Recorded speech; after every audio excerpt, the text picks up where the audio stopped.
Ladies and gentlemen, what will occur now is a brief demonstration of the injuries, insults and damage suffered by the patient.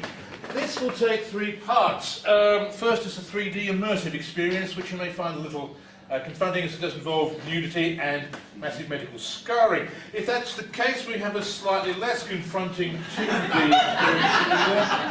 If the presence of male genitalia there still upsets you, we have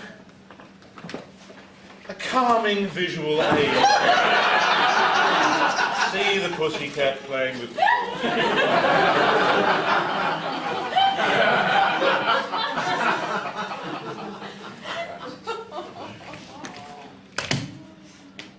Right. As you can see, ladies and gentlemen, the patient has suffered a broken nose, a fractured shoulder, collarbone, some vertebrae, and undergone a spinal tap. He has had a tumour removed from his neck and his upper arm. He has been stabbed several times. He has fractured a rib and undergone a massive abrasion along here. Excuse me.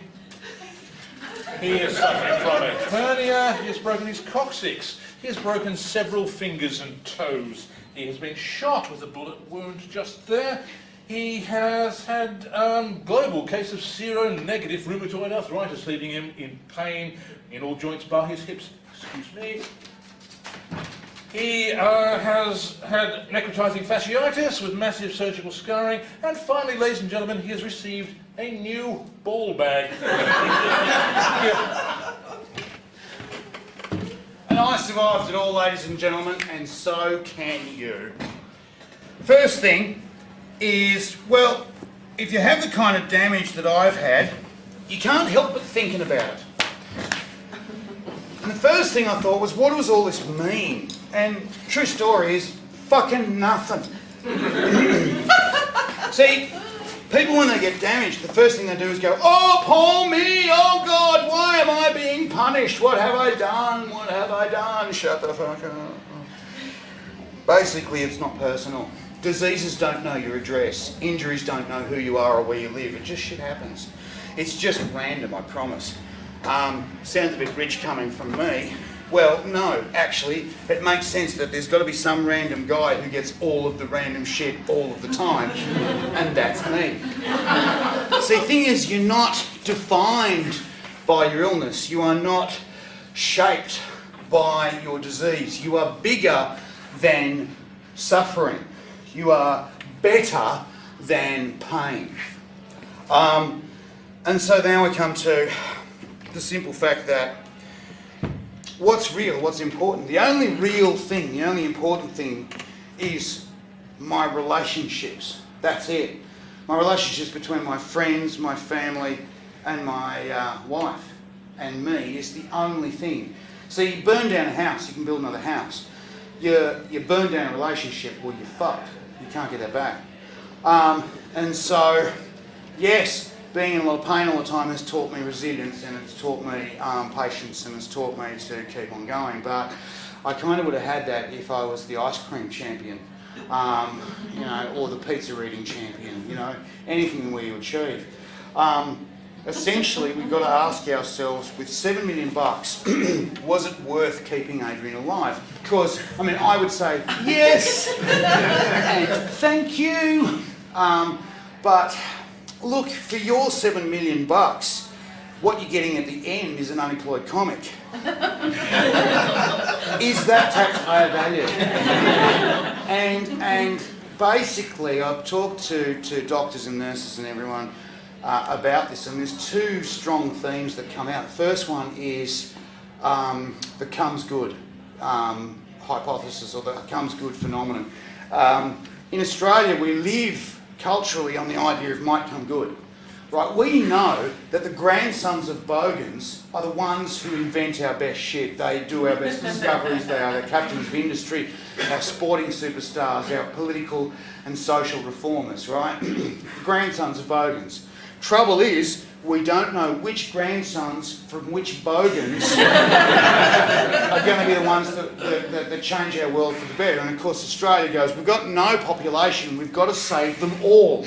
Because you'll miss out. And Australia cannot miss out. Right? So it's our culture of might come good. You take a fucking punt. Might come good, that. Right? And that's why we have Medicare. That's why we have... Every time we have a disaster in this country, the first thing you hear is we. Not I, not they, not you, but we. We assume that we're going to band together and fucking fix it up. It's cultural. Next thing is that your $7 million goes into doctor training. What happened was a group of doctors spent up big and took on a patient and a disease with a less than 2% chance of survival and fucking won. You want the guys who worked on me to be working on you when it's your ass on the slab with a 5% chance of survival. You want them with their nurse-boffing, fucking arrogant, bloody God complex ways to swan in with their haircut that was really fashionable in the 90s and go, yeah, 5%, oh, shit, we've been here, come on, give me some tools. You want them to come in when it's a 10% chance of survival and going, 10%, oh, I'm going to start drinking, I need a challenge.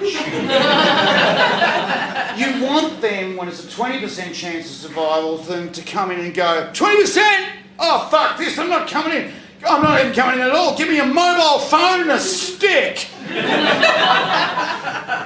For your $7 million, ladies and gentlemen, we teach our doctors to be winners. We teach them to get over it and rule. We teach them to win and to take it on. Regardless of the odds, regardless of the outcome, they will take it on. In Australia, if you're dying on the street, they'll drag your ass in a hospital and for free fix your shit up. For free. Anywhere else in the world, I would have fucking died. But here in Australia, it means something that we take care of one another. And that's a good thing and we should cherish that, because it saved my ass, and I thank you for it. See, this year, ladies and gentlemen, I'm going to turn 40 years old. Fucking makes it. Sweet. And at that celebration, I'm going to basically stand up there and go, ladies and gentlemen, my name is Adrian Calare from the Clan Calare. I was born on the shores of Lake Burley Griffin in 1970, and I am fucking immortal. Thank you very much, ladies and gentlemen.